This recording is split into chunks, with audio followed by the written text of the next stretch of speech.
Hello, everybody. My name is Sarah, Pearls of Wisdom and Food on Facebook and YouTube. And how are you doing with winning at losing? How are you doing? It's not easy, is it? So, I did see a really nice Weight Watchers ad. Were they sisters or something? One's lost 37, one's lost 40. Good for them. But I thought, I don't know if it was the lighting or the choice of the set that they used, but the kitchen, everything looked so beautiful and delicious. She was making zoodles or, the zucchini noodles. And it was a really, really nice ad. I liked it. Did any of you see it? So anyway, I hope that you're all doing okay. It's really, really hard to lose weight. You know that, right? And I've been reading some of the posts this week, and it just seems that there's a lot of frustration out there. And I'm not necessarily reading the frustration as much as I'm reading that people aren't losing, and they're just kind of upset with the process.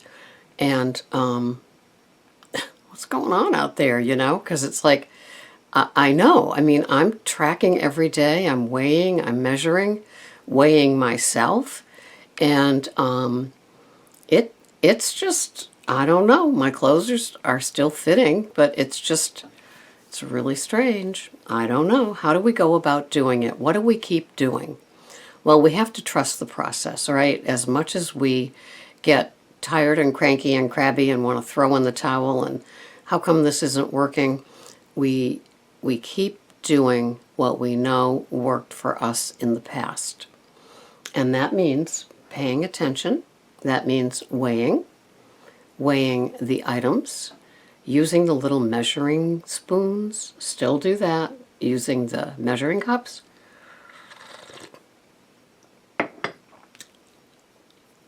Trusting that if we do all of those things, now one person I know, she had her husband finally hide the scale. She was addicted and held hostage by the scale in her house. And instead, she goes to Weight Watchers still, so she does her weekly weigh-in. And, so she was hopping on that, and she was being dictated by it. And as you know, a great day if the scale says you've lost, and a sucky day if it says you've gained. And our whole day could be ruled by that, right? I mean, we used to, maybe some of us still do, we talk about a bad hair day and how the whole day is predicated because our hair didn't come out right, or it got cut too short, or it wasn't the right style of the picture that you gave the person to cut it. And we have these, our day, our life is ruined. And, what can we do to really get back the appreciation and gratitude of just being able to make your own choice for food? Isn't that really a wonderful thing? To be able to go and shop for your food and say, you know what?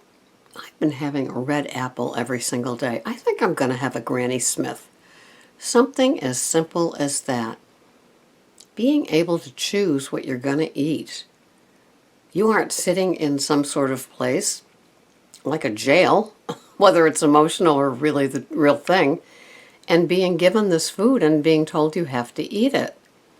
Just think of the freedom that comes from that. And with that freedom, sometimes we forget that we have this freedom to eat these good, nutritious foods that will help us get to the winning at losing place that we want to be at.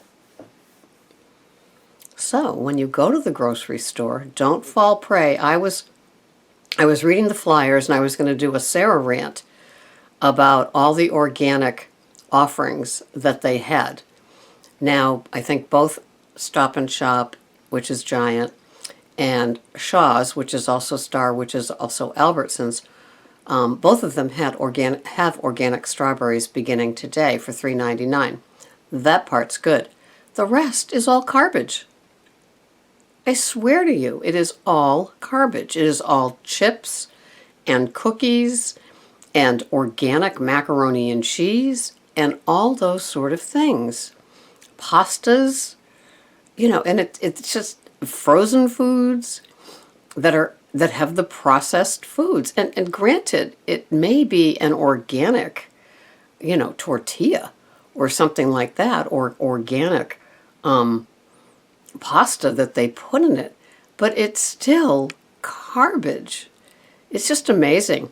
Or the protein bars. How big a business is the protein bar thing? I read them and I'm dazed. I am just dazed by what I read, because one looks really, really good, like something that says on the front part, dark almond chocolate. Well, I'm there. And so then I start reading the ingredients. Well, first of all, it's got like 290 calories in it. And then it's got like 20 grams of sugar, of carbs. And I'm not sure if that's all from sugar or whatever. But, it's just like, and then I put that back and I pick up another. And by the time I've gone through 6 or 7 of them, it's crazy. And it's like, no, I really don't belong here looking at protein bars, which to my head, my food addiction, it says it's a candy bar. So what could I do with those 300 calories, that are in this bar that would be eaten in a couple of minutes versus, how can I shop for those 300 calories? What would that be? Well, for me, it's my salad with 1 tablespoon of extra virgin olive oil. That's less than 300 calories. If I add a half of a slice of that Vermont bacon all cut up, it really flavors it. And that's 50 calories, maybe 35. 1 tablespoon of slivered almonds, that's 39 calories. What else could I put in it? Well, I guess if you still like your sugary stuff, you could put in a tablespoon of craisins, or you could put in some, sliced apples. There's all kinds of things that you could do. So my 300 calories in that dark almond bar could be spent on a delicious salad that will take me a while to eat. Oh, and 2 ounces of like chicken or turkey, or maybe 1 hard-boiled egg chopped up. I could really make 300 calories go a long, long way and be totally, totally satisfying. Or I could have 300 calories of the steamed veggies that I make all the time, the broccoli, the Brussels sprouts, the cauliflower, the carrots. I could have a big old bowl of that and put a tablespoon of butter on it, which I wouldn't put a whole tablespoon. I could put a half tablespoon. Or some EVOO, some extra virgin olive oil. And that would be absolutely divine. I could sit there and enjoy each piece of veggie, which I might do today because I have a lot of leftover veggies before I make all the new ones tomorrow. And I could have that, and that would be just absolutely excellent. And I could take some of that organic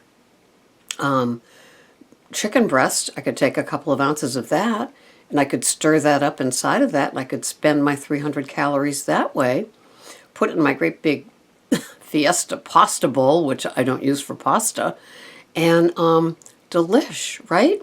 So making, shopping with the calories or the points or the carbs that you're allowed for the day takes on a whole new adventure when you look at it that way. Instead of doing the same old, and maybe whining or kvetching or complaining that you're not losing, changing it up a little bit. Now, if you were on the keto diet, Christy would say, stop your carbs at 20 grams, which would mean all those things I said you probably wouldn't want to have. Instead, that's the real high fat diet with, real low carbs. I mean, 20 grams of carbs is really low. By the time that I'm done subtracting the fiber from my carbs, I usually end up at about 50 a day. And to me, it keeps me at the weight that I'm at. If I wanted to lose weight, I suppose I could dip down, but I don't want to give up my veggies and my berries. I don't. I really love all my veggies. And so I'm not as strict keto as her followers are for sure. But, I could have more bacon and more eggs and more butter and cheese. But, I like to have the veggies. I like the well balanced at the end of the week, which is more like Weight Watchers, actually. I just don't do the grains or the sugar. So, winning at losing, it's tough. We all have to find our own journey. We all have to find what our metabolism likes and helps us to lose. I know that if you're really, really struggling, I think probably the Smart Points Weight Watchers is the way to go, and really plug into it. Those that have done it, have really been successful. I don't know how Oprah's doing, but yeah, it seems to really work. I know that I'm happy with my food plan and my Lose It tracker that does the carbs and the protein and the fat. And I just aim for the balance every week. I really love what I'm eating. I accept I'm 65. Things don't move and shake off like they did even 2 years ago or 5 years ago. The metabolism really, really, really slows down when you get to be my age. So cheer up, brighten up. We're all in this together. It's a day at a time. It's a meal at a time. We still want to enjoy life. We still want to enjoy beautiful, wonderful food. And that's how we roll, winning at losing. Sometimes the winning part is winning over our head to enjoy the food and not treat it like it's this horrible, prison sentence, because it's not, right? So enjoy your foods. Don't forget to turn those items over and read that label. And still, you can still have a wonderful day, even if the scale said you gained. I know it sucks. I know, I'm with you. But we can still have a wonderful day. So take care. I will see you the next time. This has been Sarah, Pearls of Wisdom and Food. Bye-bye for now.